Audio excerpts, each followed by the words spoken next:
खट्टा खाने वाली चुड़ैल। रात को अचानक राधिका मौसी को किचन से कुछ गिरने की आवाज आई। उन्होंने बाहर निकल के देखा तो किचन में उन्हें कोई सफेद साड़ी में दिखा। वो चीख पड़ी, हे भगवान, आलतू जलाल तू आई भला को टाल तू, आलतू जलाल तू आई भला को टाल तू। राधिका मौसी को चीखते सुनकर श्रवण बाहर आता है भागते हुए। अरे माँ, क्या हुआ? क्या देख लिया? दादी माँ आ गई क्या सपने में? अरे बेटा, रसोड़े में देख तो कौन है? श्रवण रसोड़े में झांक कर देखता है और उसे कोई नहीं दिखता अंदर। अब रसोड़े में तो कोई नहीं है माँ। कोई सफेद साड़ी में नहीं है क्या? नहीं माँ, कोई भी नहीं है। चिल्लम चिल्ली की आवाज सुनकर काजल भी वहां आ जाती है। अब क्या हो गया माँ जी? अरे बेटा, रसोड़े में एक चुड़ैल थी सफेद साड़ी में। अरे क्या कर रही थी वो अंदर? अरे बताया नहीं, कल आएगी ना तो पूछ लूंगी। चुड़ैल जी, आपका क्या प्लान है? माँ जी, रात बहुत हो गई है, आपने कोई बुरा सपना देखा होगा, चलिए सो जाइए। राधिका मौसी सोने तो चली जाती है, पर उनको रात भर नींद ही नहीं आती। वो कुछ भी उलझुल बातें सोचने लगती है। कहीं चुड़ैल की वजह से तो घर में टेंशन नहीं हो रहा, कहीं उसी की वजह से तो वो दादी नहीं बन पा रही। सुबह जब राधिका मौसी रसोड़े में छानबीन करती है तो पाती है कि नींबू का अचार गायब है। चुड़ैल नींबू का अचार ले गई, मुझे तो ठीक नहीं लग रहा कुछ। चुड़ैल को भी पता है कि जिंदगी का असली मजा तो खट्टे में ही है। राधिका मौसी झट से श्रवण को फोन कर देती है। बेटा, मुझे समस्या समझ में आ गई है, हमें एक तांत्रिक की जरूरत है। अरे क्या बोल रही हो माँ, तांत्रिक की क्या जरूरत है? आप पूजा पाठ तो कर ही रही हो ना। आलतू जलालतू मंत्र सारे फालतू जैसे कुछ मंत्र पढ़ो, चली जाएगी अपने आप चुड़ैल। अरे नहीं बेटा, कभी चुड़ैल को कम नहीं समझते। अरे तुझे पता भी नहीं चलेगा कि कभी वो छल करके काजल की जगह घर की बहू खुद बन जाएगी। क्या माँ, कुछ भी बोल रही हो? कहाँ काजल और कहाँ चुड़ैल? वैसे एक बात बताओ, काजल को अगर गाने के लिए बोल देना तो चुड़ैल काजल की आवाज सुनकर घर तो क्या धरती लोग छोड़कर चली जाएगी। तुम ना पढ़े लिखे बच्चे हर चीज को मजाक समझते हो। तुम रहने दो, मैं खुद ही तांत्रिक को बुला लेती हूँ। अच्छा सुन, शाम को इमली लेके आना। क्या है कि चटनी खाए बहुत दिन हो गए है ना? नहीं माँ, इमली तांत्रिक से ही मंगवा लो ना, आटा वगैरह भी उसी से पिसवा लेना। देखो मुझे काम करना है। श्रवण रात को कई तरह की सब्जियों के साथ माँ के कहने पे चटनी के लिए इमली भी ले आया था, लेकिन राधिका मौसी के दिमाग में अलग ही फिल्म चल रही थी। उन्हें अब सिर्फ शक ही नहीं यकीन होने लगा था कि शायद चुड़ैल ने श्रवण पर अपना जाल बिछा दिया था, जिस वजह से श्रवण उनकी बात ही नहीं मान रहा था।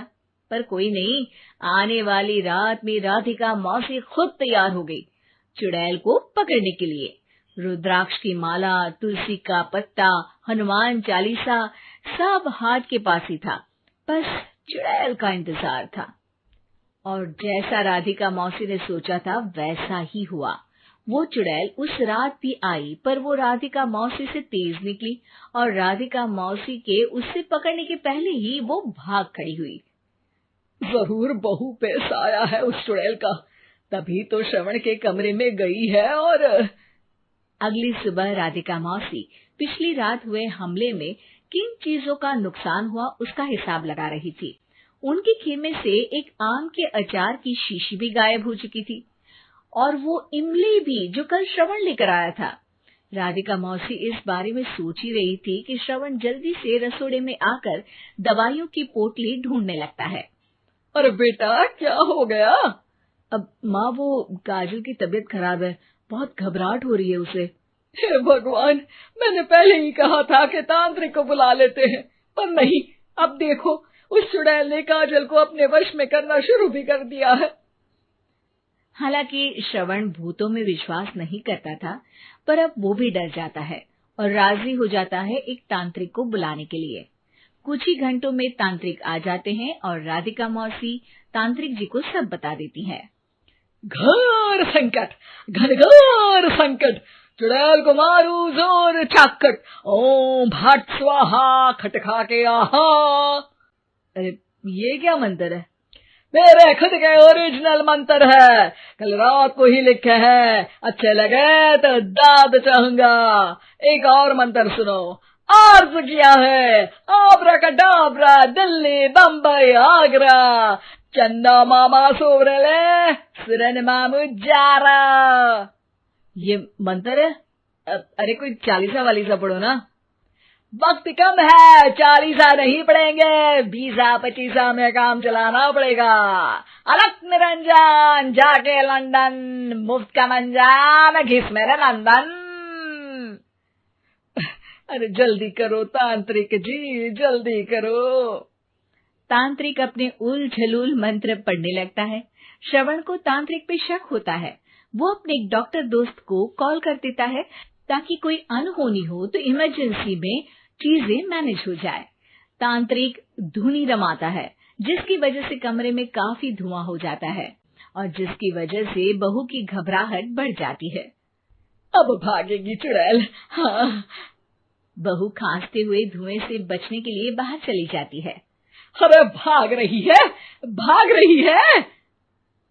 पीछे पीछे श्रवण भी जाता है। बहू एक सोफे पर बैठ जाती है। तभी डॉक्टर दोस्त आ जाते हैं और श्रवण को पानी लाने के लिए कहते हैं। थोड़े चेकअप के बाद डॉक्टर कहते हैं, मेरे हिसाब से जाप का काम पूरा हो गया है। क्या मतलब?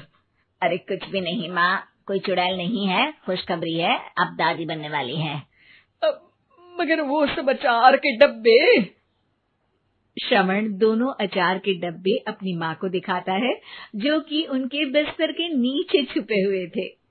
आपने सही बोला था माँ, वो चुड़ैल काजल ही थी जो खट्टा खा रही थी। हमें कल ही पता चला, पर हमने आपको ये तांत्रिक वाला काम करने दिया ताकि आपको भरोसा हो जाए कि भूत वगैरह कुछ होता ही नहीं। अच्छा अच्छा, ये तो बड़ी खुशी की बात है, पर बेटा मुझे एक झाड़ू तो ला दे। क्यों माँ? ये तांत्रिक का भूत उतारती हूँ मैं। अब तांत्रिक राधा मौसी के डर से घर से भाग निकलता है और राधा मौसी उसके पीछे भागती है। अरे संकट ये घनघोर है, तांत्रिक मुआ चोर है।